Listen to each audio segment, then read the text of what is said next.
Hello, আসসালামু আলাইকুম viewers. আমি আসলে শারিয়াত ধ্রুব। তো বর্তমানে $288 প্রফিট চলতেছে।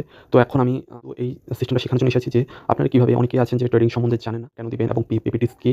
তো আজকে এইটাই আমি আপনাদেরকে বলব। তার আগে একটা কথা বলি যে আপনারা যেকোনো ব্রোকারই ট্রেডিং করেন না কেন, আমার এই ভিডিওটা হচ্ছে শুধুমাত্র যারা ফরেক্স ট্রেডিং জানেন না তাদের জন্য। আমি একটু আপনাদেরকে কিছু কথাবার্তা বলবো এবং কিভাবে কাজ করতে হয় এবং কি করতে হয় তার সম্পূর্ণ ভিডিওটা বলবো, এই ভিডিওতে বলবো। তো আমি আপনাদেরকে বলি যে আপনারা যখন এক্সচেঞ্জ ব্রোকারে ধরুন অ্যাকাউন্ট খুলবেন, তখন সেখান থেকে যেকোনো ব্রোকারে অ্যাকাউন্ট খোলেন না কেন, যেমন MT4 MT5 এর সিস্টেম পাবেন। তো সেখান থেকে আপনার লগইন এবং পাসওয়ার্ড দিয়ে আপনারা ধরুন MT4 বা MT5 লগইন করতে পারবেন। তো এটাই। তো আমার ভিডিওতে রয়েছে, আমি ইউটিউবে অসংখ্য ভিডিও আপলোড দিয়েছি কীভাবে নিতে হয় আর কি। তো সেখান থেকে লগ ইন করার পরে তখন আপনারা দেখবেন যে এরকম একটা অপশন। তো সেখানে আপনারা নিজে নিজে কীভাবে গণনা করবেন এবং নিজে নিজে কীভাবে ট্রেডিং করবেন। তো আমি এখন বর্তমানে ইউরোএসডি মার্কেটে রয়েছি। তো এখন এখান থেকে আমরা দেখব যে আমাদের বর্তমানে আমরা কোন কারেন্সি নিতে পারি। যেমন হচ্ছে ধরুন এটা ফাইন ব্রোকারে যাওয়ার পর ফরেক্সে যাওয়ার পরে আমরা যেকোনো একটা ব্রোকার সিলেক্ট করবো। যেমন ইউরোএসডি ব্রোকার সিলেক্ট করা রয়েছে, জিবিপি সিএসএফ ব্রোকার আমি রাইট ক্লিক করলাম। তো ক্লিক করার পরে এখন আমরা এখানে দেখতে পাবো জিবি সিএসএফ প্রায় চার্টে ক্লিক করলাম। তো চার্টে ক্লিক করার পরে আমরা কোন টাইম ফ্রেমে ট্রেড করতে চাচ্ছি। তো আমরা এখান পুরো স্ক্রিন ক্লিক করে দেওয়ার পর দেখবো কি ডে 1 H4 মানে হচ্ছে 4 ঘন্টার ক্যান্ডেলটা কিন্তু 4 ঘন্টা পর পরিবর্তন হবে। তো আমি ডে 1 ক্লিক করলাম, একদিনের ক্যান্ডেল। তো এটা কিন্তু ধরুন 24 ঘন্টা পর পরিবর্তন হয়। তো অনেকে জানে না যে লট সিস্টেমটা হচ্ছে একটা ধরুন আপনারা কত অ্যামাউন্টে ট্রেড নিতে চাচ্ছেন সেই হিসাবে কত পিপ মানে হচ্ছে আপনাদেরকে আবার বুঝিয়ে বলছি যে আপনারা যে দেখছেন জিবিপির 1 জিবিপি হচ্ছে সিএসএফ এর হচ্ছে এই কারেন্সির 9 সেন্ট বেশি আর কি। ওইটার $1 বিপরীতে সিএসএফ হচ্ছে $1.09 প্রাইস। তো এখন এই প্রাইসটার একেবারে লাস্টের সংখ্যাটা দেখছেন, এই গ্রিন কালারের লাস্টের সংখ্যাটা দেখছেন যে 5 যে লেখা রয়েছে এটা হচ্ছে পিপিটিস এবং 5 এর আগেরটা হচ্ছে পিপ। তো আজকে হচ্ছে শনিবার। তো শনিবারে কিন্তু মার্কেট বন্ধ, শনি এবং রবিবার। তো এখন আছি যে আমরা ক্রিপ্টো মার্কেটে যাবো। কেন ক্রিপ্টো মার্কেট হচ্ছে সপ্তাহে 7 দিন খোলা থাকে। তো আমি ক্রিপ্টো মার্কেটে যাবো। তো ক্রিপ্টো মার্কেটে ক্লিক করলাম, এখানে ক্লিক করার পর রাইট ক্লিক করলাম। ক্লিক করার পর দেখবো ক্রিপ্টোতে ক্লিক করে দেওয়ার পরে আমরা দেখবো যে বিএনবি এবং ইউএসডিটি এখানে ক্লিক করলাম। এই চারটাতে চলে গেলাম। তো চারটাতে চলে যাওয়ার পর চার্টে ক্লিক করলাম। তো ক্লিক করে দেওয়ার পরে আমরা দেখছি মার্কেটটা চলছে।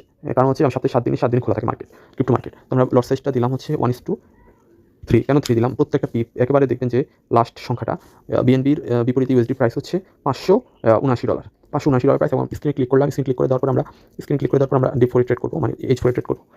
H4 ট্রেড করবো।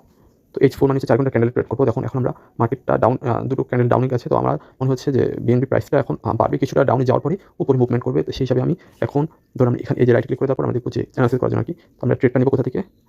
ধরুন এখানে ট্রেড নেওয়ার পরে আমরা এখন একটা বাই অর্ডার করি একটা। তো বাই অর্ডার করার পরে আমরা এখন এখানে চলে যাওয়ার পরে আমরা স্ক্রল করে দেওয়ার পরে এখানে ক্লিক করলাম। তো এখন আমরা কী করবো যে আমরা এখন হচ্ছে স্টপ লস দিব। স্টপ লস এইটুকু দিব, $567 $30 স্টপ লস দিই। স্টপ লসে দিয়ে $530.67। স্টপ লস দেখবেন যে ক্লিক করবো, স্টপ লস যেখানে লেখা আছে সেখানে আপনারা আপনাদের যেটুকু নিতে চাচ্ছেন 67.30 মডিফাইতে ক্লিক করবেন। তো মডিফাইতে ক্লিক করে তারপর দেখবো যে এই যে এখানে এই যে এসএস লেখা, এই দেখুন এসএল লেখা, এই যে সাদা অংশ এসএল লেখা। তো এখন আমরা বুঝবো কীভাবে যে মার্কেট আমাদের কত প্রফিট বা কত লস হবে এখানে। তো আমরা কী করবো যে একেবারে $579 থেকে এই $560 করবো আর কি, ধরুন বিয়োগ দেবো। $579 বিয়োগ দিই আর কি। সরি, 579 থেকে 67 বিয়োগ দেবো। 79 থেকে 67 বিয়োগ দেবো 5 বাদে। আমি ক্যালকুলেটার চলে যাচ্ছি, দিব 79 মাইনাস আমরা লাস্টের সংখ্যা দিব, কারণ লাস্টের ইয়াটা একটু 79 মাইনাস 567 মাইনাস দেওয়ার পর দেখবো কি এখানে হলো ধরুন 12 পিপ। তো 12 পিপের ডিফারেন্স। তো এখন আমরা কী করবো যে 12 পিপ কেটে দিই, 12 পিপ, 12 গুণ 0 পয়েন্ট, প্রত্যেকটা পিপে কিন্তু মুভমেন্ট করবে হচ্ছে 30 সেন্ট। তো আমি তিন লটসে নিয়েছি, যেহেতু 0.003 লটসে নিয়েছি 30 সেন্ট। তো $3.60 আমাদের লস হবে। এখন আমরা কী করবো যে প্রফিট নেবো হচ্ছে, প্রফিট এটুকু নেব $596। এখন আমাদের ট্রেডিং নিয়েছি হচ্ছে কোথায়, $579। $579 থেকে ধরুন 96 থেকে 79, ধরুন 79 মাইনাস দিই, 96 থেকে 79 মাইনাস দিই আগে, এটি 96 থেকে 79 2 মাইনাস 79। তো 17 পিপ আমাদের প্রফিট হবে। তো সেখান থেকে আমাদের প্রত্যেকটা 30 সেন্ট করে পিপ, 17 পিপ, তাহলে 17 গুণ 0.30। তো আমাদের $5.10 প্রফিট হবে।